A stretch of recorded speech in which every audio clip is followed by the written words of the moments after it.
Hey, salut à tous, ici c'est Rak, et aujourd'hui l'on se retrouve pour un nouveau plagiat de film Disney, puisque aujourd'hui nous allons parler du film Le Roi Léo. Mais avant de commencer la critique, un peu d'histoire pour comprendre son origine, parce que croyez-moi, c'est un peu compliqué. Alors, il faut savoir que Le Roi Lion, film de Disney sorti en 1994, s'inspire en réalité plus que très fortement de la série Léo le Lion, une série d'animation japonaise parue en 3 séries différentes de 1965 à 1989, pour un total de 128 épisodes, et qui fut pour la petite anecdote la première en couleur de l'histoire du Japon dans sa première version. Une série elle-même inspirée du manga original d'Osamu Tezuka, désolé pour la prononciation, Le Roi Léo, paru quant à lui de 1950 à 1954. L'histoire étant celle d'un lionceau blanc comme de la lessive prénommé Léo qui voit son père se faire assassiner et qui doit apprendre à devenir adulte pour devenir à son tour le roi de la jungle et succéder à son trône. Mais dites-moi mon petit Rak, c'est du gros plagiat que nous a fait Disney là, me direz-vous? Encore. Et pas qu'un peu mon cher abonné, car en plus de son scénario très similaire, il faut savoir que lors de la diffusion de la série aux États-Unis, le petit Léo a été renommé Kimba, un nom quelque peu similaire à un certain Simba. L'acteur américain jouant le rôle de celui-ci adulte, ayant d'ailleurs à l'époque lui-même cru en signant pour le film qu'il s'agissait d'une version américaine de l'animé, ce à cause de son scénario similaire. Sauf que, bien évidemment, Disney a dit que ce n'était en aucun cas un plagiat. Sauf que, vu que personne n'a porté plainte contre la firme, le mangaka étant lui-même fan de Disney, et le studio de la série ne pouvant pas vraiment supporter les coups d'un tel procès, Disney a fini par l'avoir eu un peu mauvaise sur la conscience, surtout après les moultes protestations de fans, et a finalement fini par admettre que l'œuvre était en réalité bel et bien inspirée du manga. Sauf que, parmi les œuvres sur Léo le Lion, un film est sorti aussi en 1994 en même temps que Le Roi Lion. Un autre film prénommé Léo le Lion, roi de la jungle. Sauf que, dans ce film, contrairement à ce que l'on pourrait attendre, Léo n'est pas blanc contrairement à la série japonaise, car il est en fait inspiré du film de Disney américain, Le Roi Lion, qu'il plagie ici puisqu'il avait été en réalité créé par la célèbre entreprise de Good Times Entertainment, une entreprise qu'on ne présentera plus, spécialisée dans le plagiat des films Disney, qui avait en fait créé ce film afin de surfer sur la vague de succès de la sortie du film Le Roi Lion, ce en empruntant néanmoins le nom de la série de Léo le Lion que Disney avait lui-même plagié, ce afin de ne pas avoir de procès avec ce dernier, pourtant déjà lui-même plagieur. C'est bon, tout le monde suit toujours? Bon, du coup, je pense qu'au niveau des droits d'auteur, on devrait être assez peinard pour la vidéo. Merci une fois de plus à Zillow au passage, pour me permettre d'utiliser leur film à outre escient. Voilà, sur ce et sur cette légère introduction qui vous a restitué un petit peu le film, c'est parti pour la présentation de Léo le Lion, la version plagiée du plagiat de la série du manga. Tout commence donc par un magnifique lever de soleil comme dans un certain film où nous apparaît en fondu un lion accusant 15 ans de dépression, ce sous une magnifique bande sonore.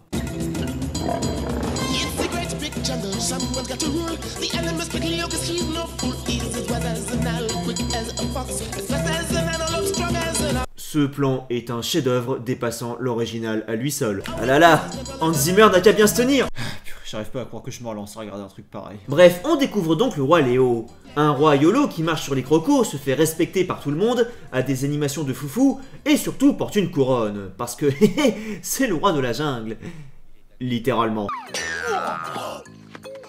Wow, je vois que les doublages sont une fois de plus au rendez-vous. Bref, il se prend une banane sur la tête, la hyène rigole, ce qui est la transition parfaite pour nous faire découvrir le héros du film. Un lionceau sans nom que nous prénommerons... Dewey. Dewey donc, qui possède lui aussi un doublage de grande qualité professionnelle.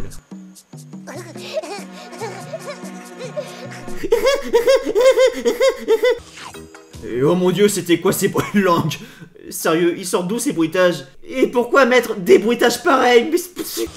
Sauf que là, alors que la paix régnait dans la paisible jungle, c'est le drama. Un fusil faisant son apparition à l'écran sur une terrible musique. Non, je veux dire littéralement terrible.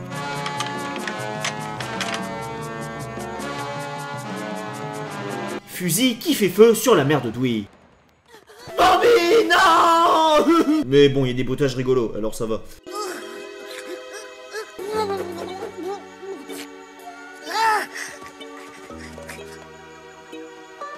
Je suis sûr qu'elle est pas loin. Maman, qu'est-ce que tu as? Tu l'as eu, elle est là. Waouh, c'était ultra rapide. Au moins on perd pas de temps. On retrouve alors ce bon et sage roi Léo en train de se faire insulter par toute la savane. Parce que, je cite le narrateur, c'est un associable. Comme la plupart des rois, Léo n'a plus aucune relation avec ses sujets. Que nous, oh majesté, on ne veut pas troubler ta royale indifférence, mais permets-nous de te dire que t'es un roi mineur. Ouais, je dirais même plus. Un roi très Et minable. nous attendons de toi plus d'attention. Ou bien nous demanderons ta démission. Le respect est mort ce soir. Encore.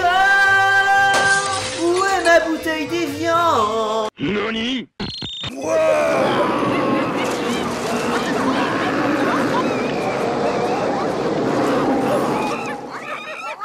Formidable. On découvre alors la planque des chasseurs ainsi que tout plein d'animaux enfermés en cage. Animaux dont fait accessoirement partie la mère de Bambi et Odui qui n'était en réalité pas morte. C'était simplement une flèche. Bref, et là après une série de bruitages de foufou,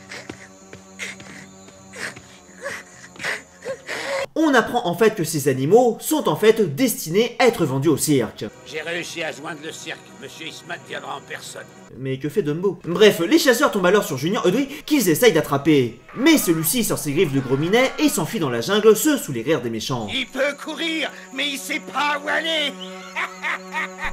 Cours Batman, mais nous te rattraperons. Bref, scène suivante. Oh mon dieu. Je suis tout seul. Oh mon dieu, non! Scène suivante où nous avons donc le droit à une chanson de la dépression sur le petit Timmy Odui qui a perdu sa maman. Le monde est méchant, personne ne m'aime. Je suis seule dans la jungle, il n'est plus de toi. Je suis perdue. Je n'en peux plus. Mais sérieux, comment cette voix est passée au contrôle technique? C'est quoi le délire avec les chansons de Good Times à chaque fois? J'en peux plus moi. Je suis affamée. Je voudrais manger. Je suis fatiguée, je ne peux plus marcher. Je crois que je vais décéder. Bon, je sais pas comment vous le dire, mais là vraiment sérieux. Je suis en PLS, je peux plus l'encaisse. Cette fois y'en a marre, je ferme la VHS. Mais est-ce que je vous ai parlé de Audible? Audible est une plateforme audio permettant de... Sauf que, ironie du sort, après avoir survécu miraculeusement à cette chanson et à une chute de 20 mètres, il se fait prendre dans un piège des chasseurs. Bien. Regarde ce que nous avons là. Dieu nous garde. Bref, Odui est en pleurs, et là c'est la feinte puisque le roi arrive au même moment. Attention, scène d'action!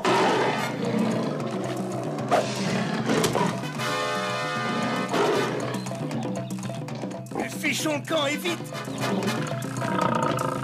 Budget des animateurs, nous voilà. Bref, il libère le petit Louis qui lui demande de venir aider sa maman, ce à quoi le roi lui répond bien évidemment par un « va te faire voir ». Non, sérieux, la scène dure 4 minutes durant laquelle le lionceau demande au roi non-stop s'il peut le suivre.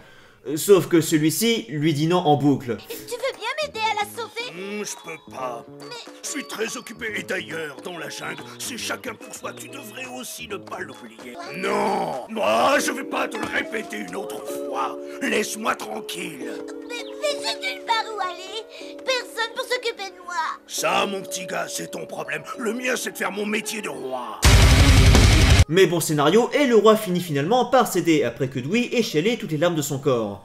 Mais bon, il précise de tout de même pas l'appeler papa, hein. Et comment je peux t'appeler Léo, Majesté, mon papa? Comment? Écoute, tu peux m'appeler comme tu veux, mais surtout pas mon papa. Même si ça doit sûrement être le cas, vu qu'il y a qu'un seul lion dans toute cette foutue jungle. Et attention, scène d'action, là ils marchent tous les deux pendant 30 secondes.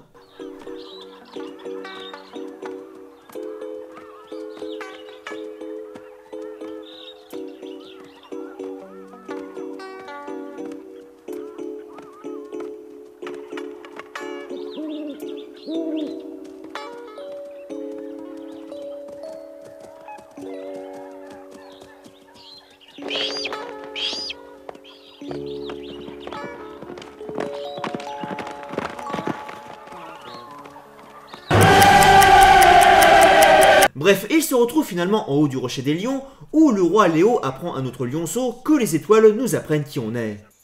Elles nous apprennent qui nous sommes réellement. Comment ça?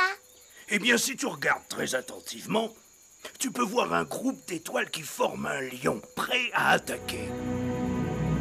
Rock! Rock! Je ne suis pas dans la bonne série! Au secours! Qu'est-ce que ça fait un roi? Eh bien, un roi, c'est un vrai chef, et il se doit d'être féroce, et les autres ont peur de lui. Ah, tant de philosophie et de paroles profondes. Je dois avoir peur moi aussi? je sais pas. Est-ce que tu as peur, hein? Pas vraiment. J'ai rien dit. Et là, le roi Léo lui demande enfin son nom. Mais au fait, tu ne m'as pas dit comment tu t'appelles. C'est que j'ai pas de nom. Voyons, c'est idiot, tout le monde a un nom. Ah. Pourquoi pas Léo? Hein? Impossible, c'est déjà pris. Je peux être Léo 2? Bon, écoute, on verra. En attendant, je vais t'appeler Toui. Ça te va? Bref, le lendemain, nos gentils lions partent alors chasser ce... truc.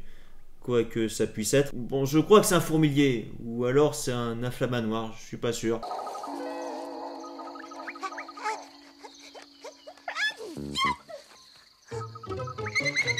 Oh non, la flamanoire a fui!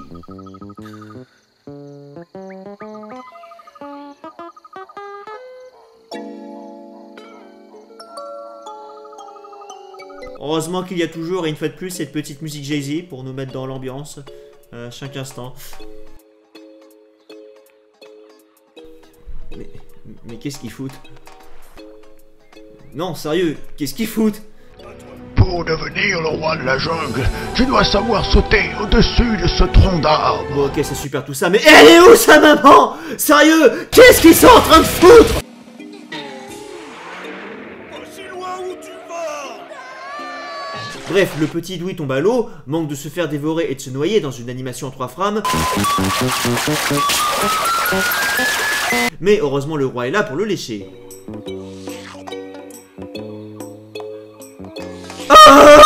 Avant que tous les deux ne se lancent dans un cours de rugissement féroce. Maintenant, fais-moi voir comment tu rugis. Quoi? Mais tu sais. C'est quand qu'il se passe quelque chose! Bref, retour chez les chasseurs. Enfin, chasseurs où sont donc toujours enfermés moultes animaux prêts à être exportés au cirque. Tiens, salut Sharkan. Attends, d'où il y a des tigres dans la savane? C'est même pas le bon continent! Et attendez, d'où il y a des gorilles aussi? C'est quoi ce foutu... Ah non, attendez, c'est vrai, Léo c'est le roi de la jungle. Donc du coup, pour les gorilles, c'est logique. Mais attendez, d'où il y a des lions dans la jungle? Nos deux héros arrivant alors en secret, avant de soudainement réaliser qu'ils ne sont en fait pas assez nombreux, et ils rebroussent chemin. Ah ah, tout était calculé. Ceux-ci s'en allant alors faire un speech à tous les animaux de la jungle, c'est-à-dire une bonne douzaine, ce afin de libérer les autres animaux. Ce à quoi ces derniers répondent en insultant le roi et en se foutant de sa tronche. L'important aujourd'hui, c'est Toui qui a grand besoin de votre aide. Ma maman va être vendue à un cirque. C'est toi le roi, tu te débrouilles. Ouais, t'as qu'à le faire. Je peux pas y arriver tout seul. Il avait qu'à y penser, écoute. Pour qui il se prend? Eh oh, c'est pas une démocratie, alors maintenant au boulot! Nani?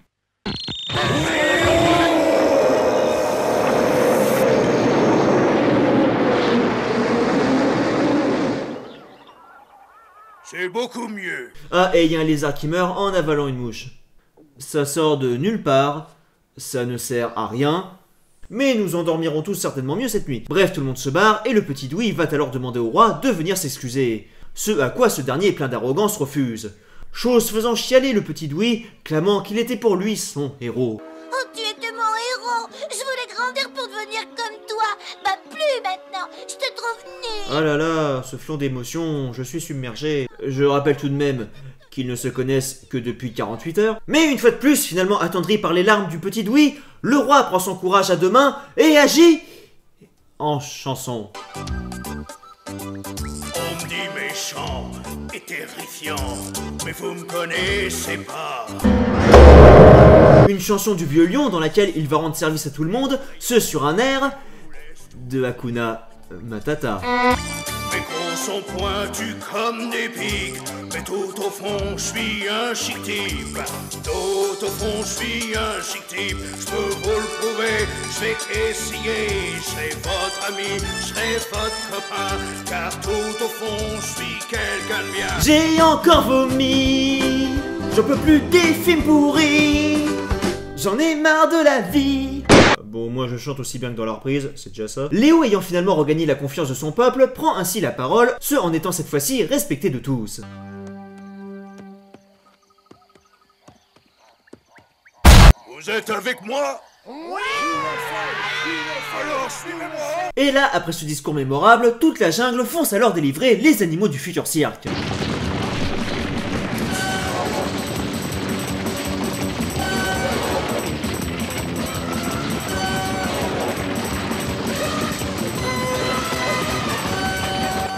On est arrivé trop tard. Et lol! Approchez, approchez, venez voir nos extraordinaires bêtes sauvages. Elles viennent tout droit d'Afrique. Elles étaient encore hier au cœur de la jungle. Cette moustache, cette monolunette, ce rire sadique, ça doit sûrement être le héros. Bref, les animaux se préparent alors à passer à l'action. Ah, cette musique de suspense, je ne tiens plus sous la pression. Et attends, qu'est-ce qu'il fout dehors le gorille? Bref, le serpent entre alors dans la tente des braconniers, qui fuient en laissant leurs fusils derrière eux. Fusils que les singes s'empressent de prendre. La planète des singes origine, c'était ça en fait. Ah là là, on le redira jamais assez, mais j'adore la façon dont les bruitages et la musique ne collent jamais avec ce qui se passe à l'écran en toutes circonstances.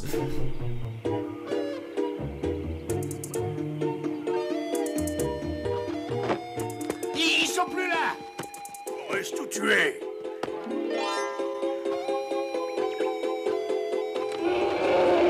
Eh regardez, c'est pourtant pas compliqué de faire un truc potable.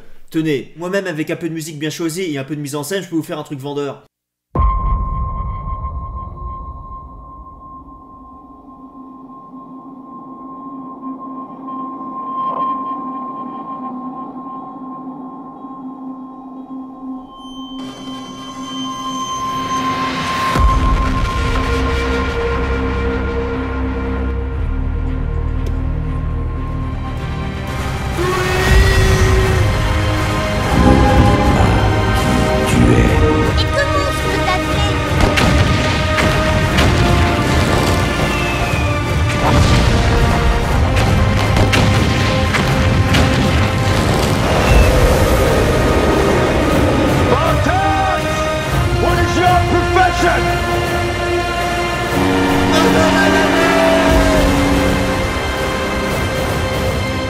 Mais au fait, tu ne m'as pas dit comment tu t'appelles. Mon budget est explosé. Bref, les gentils libèrent la lionne, Youpi, coup de langue, et ils vont tous défoncer les méchants qui fuient comme les lâches qu'ils sont. Ce sur une musique toujours plus adaptée. J'ai l'impression que tous les animaux de la jungle chantent un autre chant. On touche presque au but. Bref, après une course-poursuite effrénée, les méchants arrivent finalement à la rivière. Grimpez vite, on est sauvés. Ce que faire? Souké les artribus. Sauf que coup de théâtre, ils se font renverser par Hippopotamus. Et là, ils se font tous dévorer vivants. Je vous en prie, je ne sais pas nager. Voilà, voilà. Non, ils regagnent le rivage, enfin pour la plupart, et se remettent à courir dans la jungle, avant de se faire prendre à leur propre piège. Mais quelle ironie pour ne pas citer Palpatine.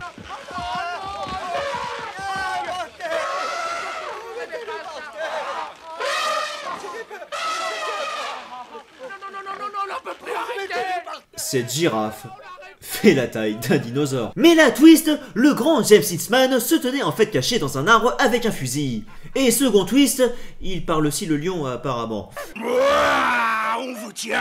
Moi aussi, je vous tiens, mes jolis. Personne ne met en échec le grand James Eastman. Bref, personne ne bouge pour être sûr de bien se faire tuer, sauf que, recoup de théâtre, le petit Dewey s'élance sur le chasseur, à 22 mètres de hauteur, qui tombe alors dans la mare à côté, ce sous des animaux pour le moins choqués. Bref, il implore pitié, Jumbo le sauve, tout est bien qui finit bien, et on enchaîne avec la scène suivante pour la conclusion du film. Une conclusion qui s'ouvre avec des petits oiseaux larguant des fleurs, tandis que tout le monde crie Léo. Oh, c'est gentil, je vous remercie, mais arrêtez. Je vous ai demandé d'arrêter, ça suffit. Ce dernier promettant qu'il se conduira désormais en roi, et remercie par la même occasion le petit Dewey qui se fait ovationner aussi.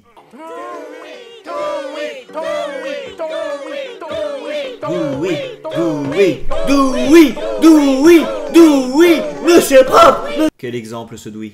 Dewey est l'exemple vivant de ce que chacun de nous doit faire. Je t'aime. Oh, appelle-moi papa. Ah, ça recommence. Léo. Bref, et là, on a le droit à tous les plans du film que l'on vient de voir. Car c'était un film en réalité à but et message écologique, et oui, haha, ils misent tout sur le recyclage. Oui, bref, après 4 minutes littérales plus tard, on a enfin le droit à la conclusion. Encore. Une conclusion qui s'ouvre avec des petits oiseaux larguant des fleurs. C'est marrant, j'ai une sensation de déjà vu. Où là, on voit que le roi Léo est devenu un gentil père de famille.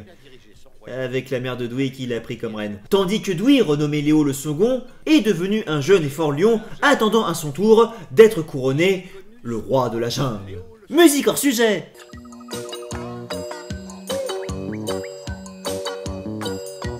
Le tout se concluant finalement, et ce pour de vrai, avec un classique générique diapo que Goultem s'apprécie tant.